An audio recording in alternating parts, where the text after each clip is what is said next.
katakan pada ibu saya, bahkan Allah akan turunkan saat di dunia. Ayah saya meninggal saat saya masuk pesantren, dan baiknya saya rasakan luar biasa. Beliau mengajar di musalla kecil dulu, sekarang jadi masjid. Itu saya selalu di bawah. Beliau mengajar, saya tidur. Sekarang gantian, saya mengajar, beliau tidur. Dan kadang dipangku, gendong sampai pulang.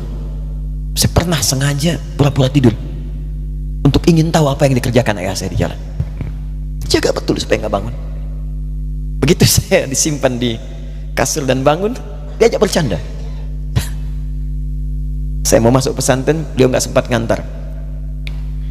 Saya bertemu, beliau menangis, peluk saya, minta maaf, nggak bisa ngantar ke pesantren. Saya belum mengerti apapun saat itu.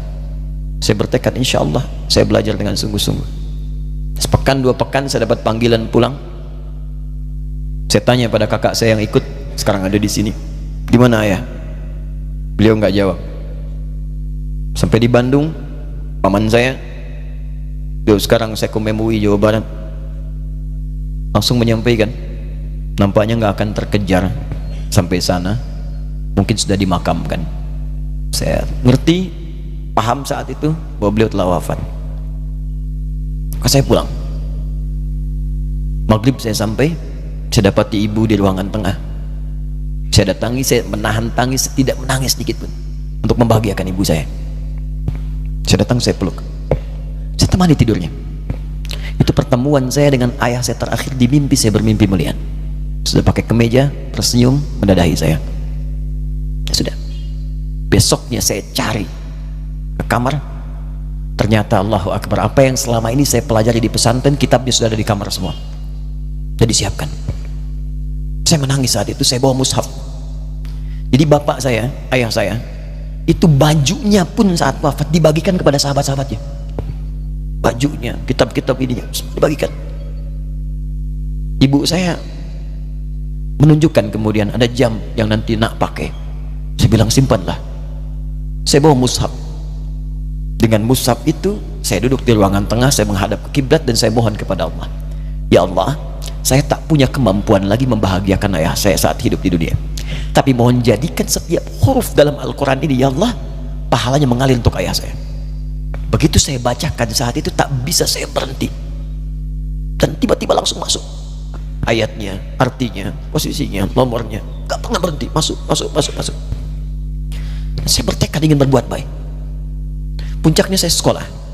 Ibu, ya Allah, saya ingin berbakti pada ibunda saya. Anda tahu apa yang terjadi? Demi Allah saya katakan, ketika Anda bersabar, ibu saya, Bu, Pak, itu krisis 97 Pak.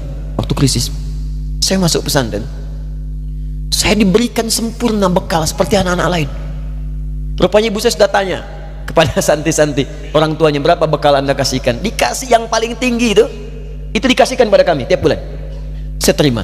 Satu kali libur saya pulang dari jauh, ibu saya tersenyum melihat sedang jemur pakaian, lihat saya. Begitu saya tiba, kaget saya. Kok pakaian ibu saya, pakaiannya nggak cocok dipakai gitu. Ini bukan pakaian ibu saya, kayak kain pel lah kalau sekarang. Saya masuk ke rumah, saya kejar, saya buka pakaiannya, lemarinya, saya nggak temukan sedikit pun. Saya kejar kakak saya, dia sudah siapkan makan. Kak perempuan kami yang kedua, mana pakaian ibu saya? Perhatikan jawabannya. Dia menangis saat itu. Dia bilang, mama itu telah menjual semua perhiasan dan pakaiannya untuk pendidikan kamu. Jual untuk kita, katanya. Jual. Dan bertahan dengan 150.000 per bulan saat krisis. Jadi rupanya ibu saya itu makan nasi sehari cuma sekali. Beliau mengajar, di berangkat sekolah itu cuma makan pisang, minum kopi, makan nasinya malam.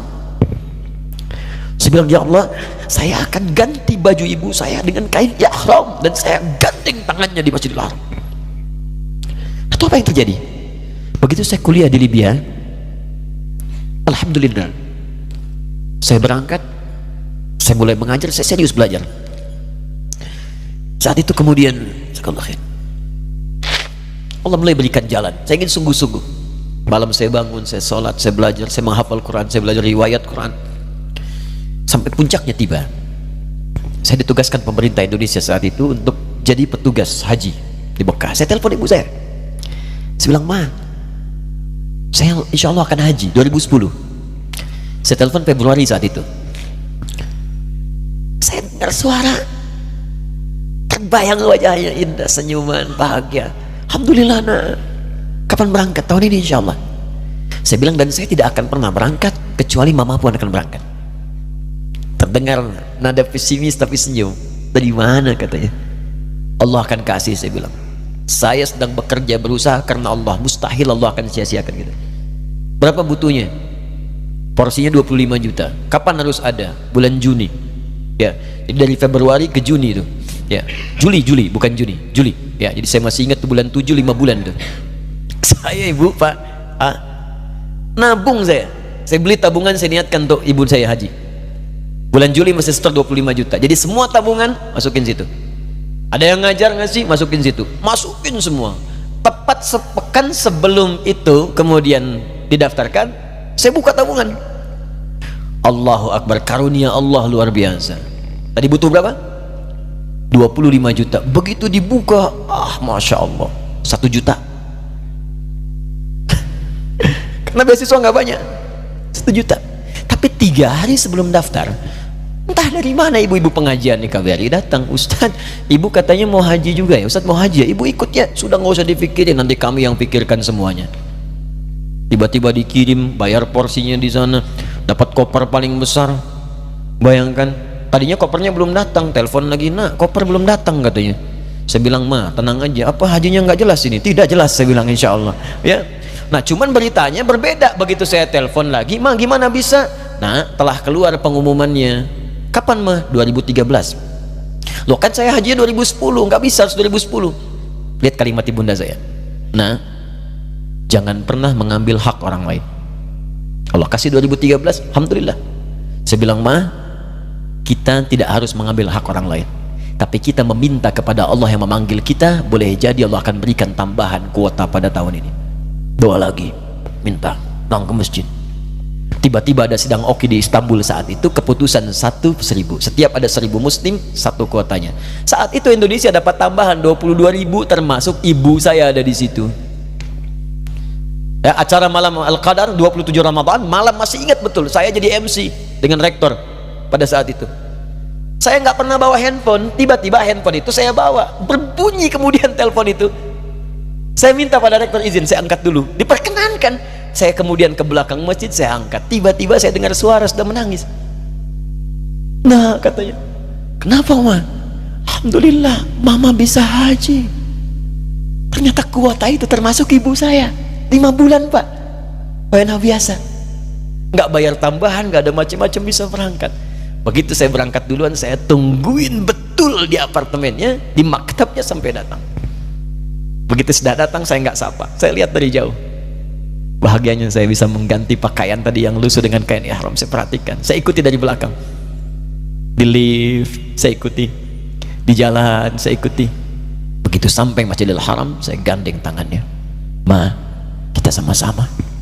Labbaik Allahumma labbaik, labbaik la syarika lak labbaik. Saya tawaf, saya gandeng ibu saya lindungi supaya dapat kenikmatan dalam tawafnya. Begitu saya rasakan bagaimana Sayyidah Hajar bekerja keras untuk Ismail. Saya balas di situ. Saya gandeng tangan yang kanan. Saya minta pada Allah, muliakan ibu saya, ya Allah, muliakan ibu saya, muliakan, berikan saya kesempatan membahagiakannya. Cuman yang kanan digandeng, yang kiri kosong, karena sudah tidak ada. Di ketika Anda belajar pun untuk menjadi ulama, Allah akan muliakan Anda.